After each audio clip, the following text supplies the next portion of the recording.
어느 한적한 시골 마을, 그곳에는 괴담의 숲이라 불리는 곳이 있었다. 이 숲은 마을 뒤편 깊숙한 곳에 자리 잡고 있었으며 해질녘이 되면 기묘한 소문이 떠돌았다. 많은 사람들이 괴담의 숲에 들어갔다가 이상한 경험을 하고 돌아왔고 몇몇은 돌아오지 못했다. 어느 날 도시에서 지친 일상에 묻혀 살던 대학생 수지는 휴식이 필요했다. 친구의 고향인 이 시골 마을에 놀러가자는 제안을 수지는 흔쾌히 받아들였다.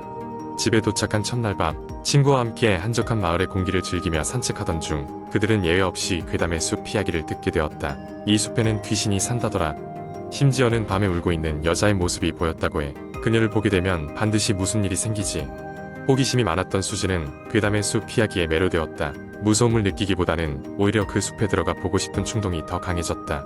친구는 만류했지만 결국 숲에 들어가 보는 것은 그들 여정의 다음 계획이 되었다. 다음 날 해가 저물 무렵 수진과 친구는 괴담의 숲 입구에 섰다.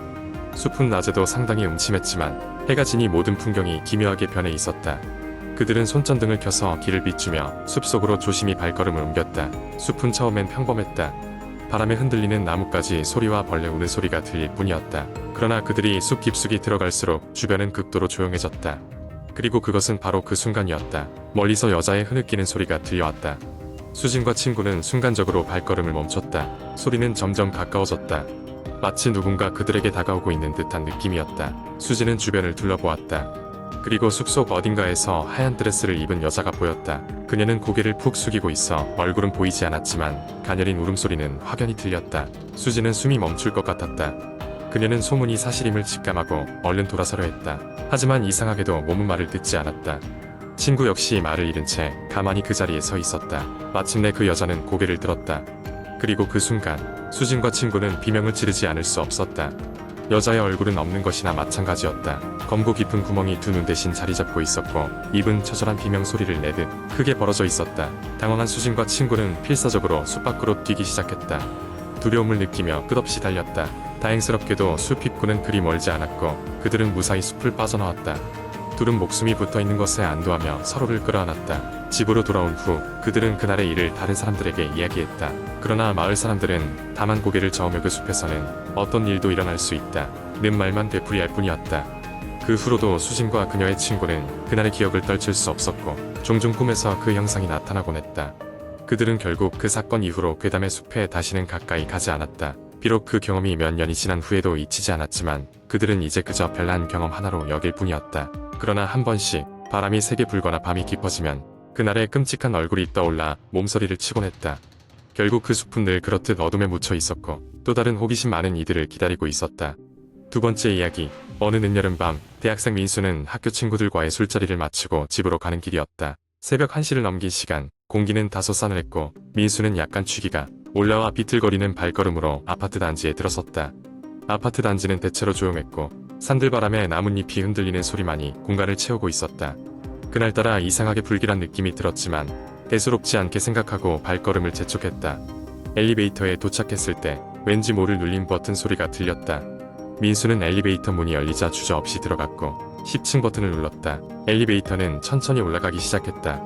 엘리베이터 내 거울에 비친 자신의 모습은 피곤해 보였고 민수는 혼자 중얼거렸다. 빨리 집에 가고 싶다. 그런데 갑자기 엘리베이터가 덜컹거리며 5층에 멈췄다. 문이 열렸지만 누구도 타지 않았다. 민수는 잠시 의아해했으나 취한 상태라 그런가 보다 하고 별로 신경 쓰지 않았다. 문이 닫히려는 순간 갑자기 차가운 바람이 엘리베이터에 스며들었다. 동시에 민수의 등 뒤쪽에서 오한이 느껴졌다. 민수는 순간적으로 거울을 보았다. 거울 속에는 자신 외에도 어렴풋한 윤곽의 형체가 서 있었다. 깜짝 놀라 뒤를 돌아봤지만 아무것도 없었다. 민수는 거울을 다시 봤다. 이번에는 분명히 보였다.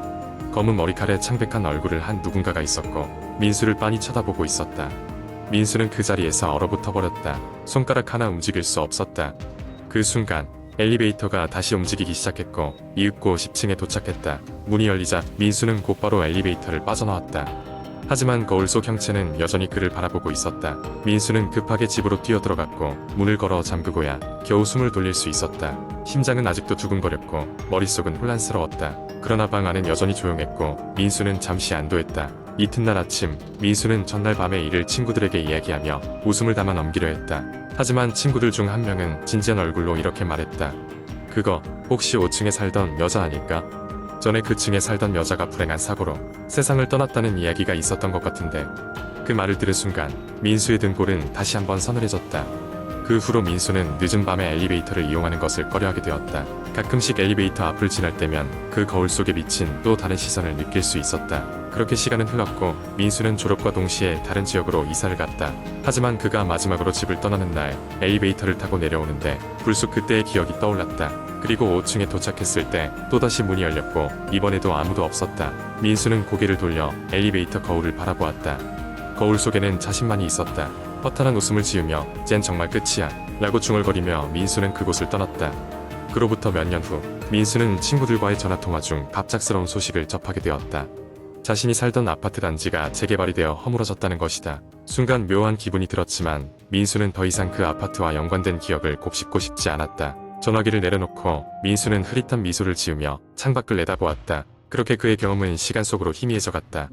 하지만 민수는 가끔씩 거울 속에서 그 낯익은 시선이 자신을 바라보고 있는 듯한 느낌을 받곤 한다. 그럴 때마다 그는 자신도 모르게 뒤를 돌아보지만 당연히 아무것도 보이지 않는다. 그저 자신의 상상이겠거니 하고 웃어넘기지만 왠지 모르게 그날의 기억은 지금도 가슴 한켠에 서늘하게 남아있다.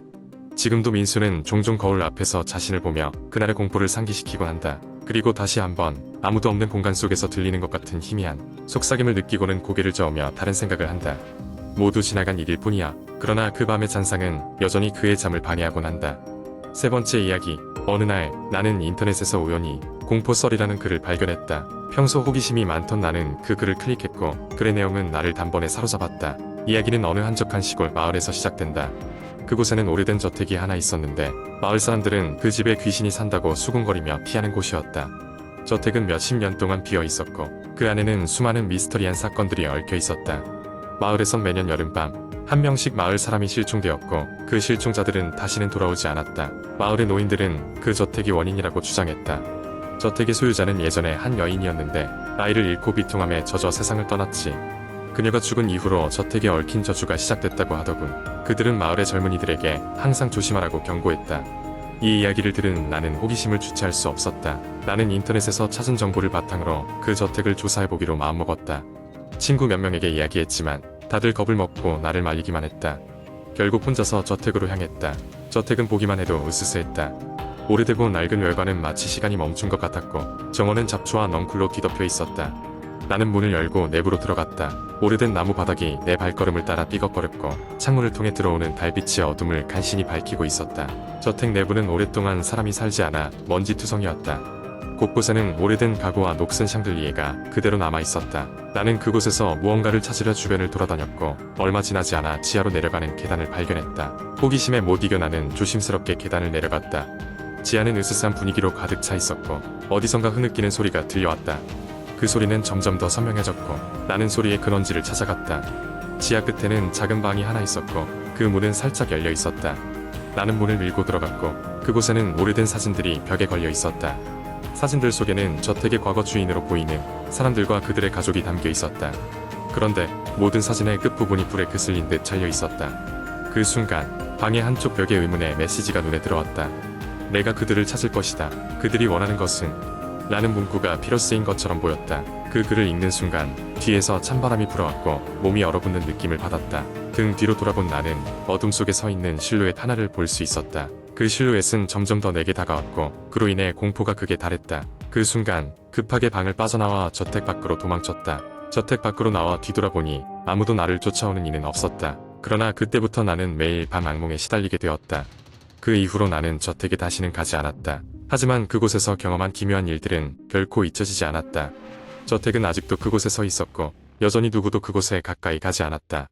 마을에서는 가끔 또 누군가가 실종되면 그 사람이 저택으로 들어갔다고 수군거렸다. 나는 이 일이 정말 저택의 저주 때문인지 아니면 단순한 우연인지 알 수 없었다. 그러나 하나 확실한 것은 그곳은 절대 혼자서 가서는 안 되는 곳이었다는 것이다. 그날 이후로 나는 두 번 다시 공포심에 호기심을 느끼지 않으려 한다. 이 이야기를 인터넷에 올리고 나서 다른 사람들도 비슷한 경험을 했다는 댓글들이 달리기 시작했다. 그들의 이야기는 더욱더 섬뜩했고 나 혼자가 아니란 안도감과 함께 알 수 없는 공포가 나를 둘러쌌다.